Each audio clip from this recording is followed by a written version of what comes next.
So you've done the self-help and you've dipped into some personal development, but now you ask the question, now what? What can you do? Well, if you want to escape the apathy, step right this way. So twice a year, I teach a course called AUTONOMY. It's a 12-week personal development and training course. What people get out of it is multifaceted. There's curriculum, there's exercises, there's camaraderie, you make new friends. There's a whole lot of interesting things. We're going to hear a sample from the course right now, and let's take a look at the value these students are getting. The curiosity outweighs the fear of the unknown. And that's the equation we all need to bring to the table. The fear of the unknown keeps us in the basement, but the curiosity of what's upstairs, what's on the other side of the door, what's outside is what gets us out of that. So there's several times a year when I'll get on an interview or I'll be right here and I feel like I want to be over there.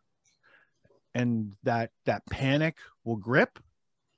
And then I used to be subservient to that panic.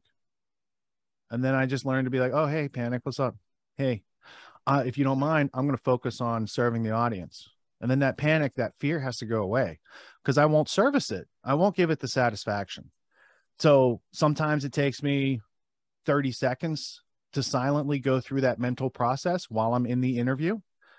There's been other times it's taken a couple minutes and you get so self-conscious, it's almost like paralyzing. And then you have to visit that situation often enough to be like, oh, I got that. And then when you do have that feeling like I want to be over there standing off camera, you have to bask in it and say, you know what? I understand I'd like to do that, but this is what I have to do right now. And I think of these little exercises I do with myself during daily work as training for some time in the future. I'm going to have to do something I fear, but I'm going to have to be brave and courageous and step past that fear and do the thing.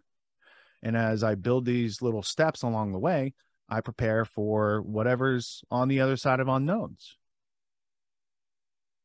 There's a great children's book. I say it's great. It's only a couple years old. It was written by Jocko Willink, and he usually does leadership for adults, but he wrote this really good children's book. It's called Mikey and the Dragons. And the spoiler is, I'll tell you the end, the dragons you fear are smaller than they would appear. So when you actually go fight the dragons, they're little tiny things, right? But the people in the village think they're these great big fire breathing things, right? And that keeps people from actually going out, getting the knowledge, and then coming back and being a leader. So for those of you with kids, that's a rewarding read. Everyone's doing some kind of self-help these days, and you can find a million self-help courses out there. Most other courses out there are hosting lectures. They're hosting videos, they're maybe even doing Q&As. And these are great starting points to encourage learning. But at AUTONOMY, we believe that hands-on practice is the best way to really lock in what we're learning. There's no better way to gain confidence and mastery than through action.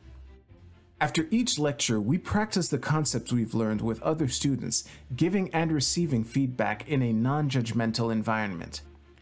The result is mastery of concepts like entrepreneurship, ethical sales, and self-reliance in an environment that directly translates to the real world. Plus, you make connections with other like-minded individuals who are learning right alongside you, and you have a lifetime membership in the community. The AUTONOMY course with Richard Grove equips you with confidence, competence, and courage in a world filled with confusion and noise. You can learn more at getautonomy.info. We'll see you there.